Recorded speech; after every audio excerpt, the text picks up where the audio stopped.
evalúo igual el foco aórtico, ¿no? Y determino que el paciente tiene un soplo. Lo evalúo, veo la radial y es histórico. ¿Ok? Si estoy evaluando foco aórtico es porque estoy viendo indirectamente la válvula. Y si estoy viendo la válvula aórtica, que es esa área por donde está entrando Joseph, que es una válvula insuficiente ahorita porque está dejando entrar a alguien, ¿no es cierto?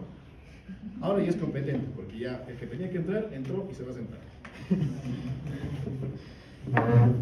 ¿Qué pasa con las sístoles?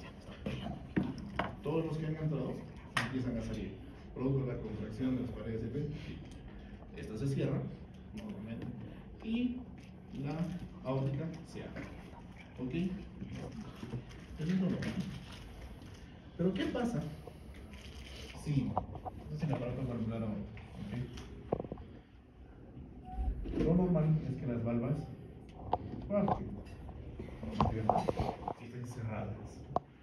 Cuando ocurre la sístole, este es auricular izquierda, y acá abajo va a ser, todo lo de acá va a ser ventrículo izquierdo.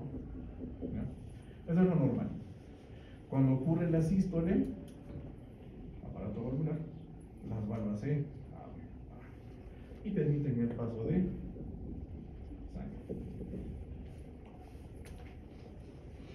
Cuando esta apertura valvular es normal, tiene un área normal, no se produce el soplo.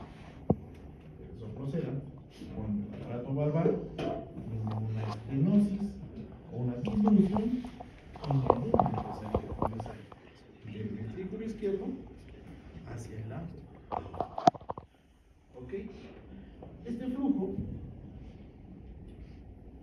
forma una turbulencia. Y es esa turbulencia la que nosotros, por comunicación de un solo tubo, auscultamos en el foco aórtico. Entonces, ¿qué dice acá? Si el soplo que yo escucho en el foco aórtico es sistólico, hablamos de una estenosis.